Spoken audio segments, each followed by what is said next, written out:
Salam, hər vaxtınız xeyir olsun. Ümid edirəm ki, hər biriniz yaxşısınız. Yenə mən Məsəd Şərif Özürək bugün qarşınızdayım. İstədim ki, susum, danışmayım yenə, amma dilim olasan, dilim. Alışmışıq artıq, danışmalıyıq, bir şeyləri deməliyik.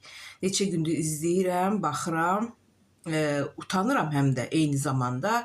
Deyirəm ki, biz xalq olaraq çox ağır dönəmdən keçirik. Yəni, özellikle bir qismimiz beyin olarak ağır dönemden geçirik.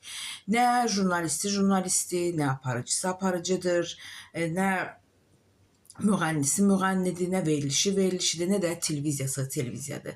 Çox təəssüf hiss edirəm və üzülürəm ki, mənim Azərbaycanda qoyub gəldiyim televiziya mədəniyyəti, televiziya etikası, estetikası artıq yoxdur. Çox təəssüf edirəm ki, mənim qoyub gəldiyim Azərbaycan jurnalistikası ölüb. Sadəcə aparıb üstünə bir torpaq dökəni yoxdur. Çox təəssüf eləyirəm ki, bir vaxtlar senzura ilə, geyimi ilə, əxlaqı ilə, danışıq mədəniyyəti ilə efirə çıxan müğənnilər qalıb, küçədə orasını burasını böyüdən, qışqıran, bağıran, söyüş-söyən, 2 metr yarım dırnaq uzadan, 3 metr popo böyüdən, nələr edən müğənnilər olub prioritet ölkəmizdə. Və bizim də bu qədər problemlərimizin içində, Azərbaycanın özünün sosial problemlərinin içində ancaq başımız bu müğənnilərə, bu əldə qayırma aparıcılara qarışır. Bəzən düşünürəm ki, hər halda bu da bilərəkdən edilir ki, elə doğrudan da başınız ona qarışsın. Amma bu əslində böyük bir fəlakətdir, böyük bir problemdir.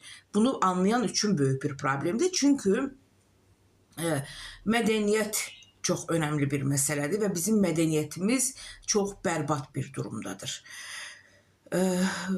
Keçən bir neçə gündür ki, bir aparıcı ilə bir müğənni Tarix Əliyevlə Səidə Sultan bir-birlərini qırırlar.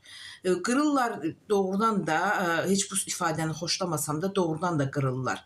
Yəni, bir müğənninin, bir aparıcının səviyyəsində olan, etikasında olan müzakirə deyil, mübahisə deyil. Tam bir bazar insanının ki, bazarda işləyənlər, mən üzr istəyirəm, mən bunu o anlamda da demirəm. Yəni, necə istəyirsə elə də başa düşünəsində, heç öyle özümü gəlməyəcəm. Bu qədər insanlar televiziyadan söyüş özünü gəlmir. Mənə nə olub ki, özümü də gərəm. Yəni, bu insanlar televiziyamızı təmsil edir, ne bileyim, kanallardan düşmür. Xalqın hesabına minlərlə para qazanırlar və bunlar ağızlarını kanalizasiya eləyib bütün günü bir-birlərinə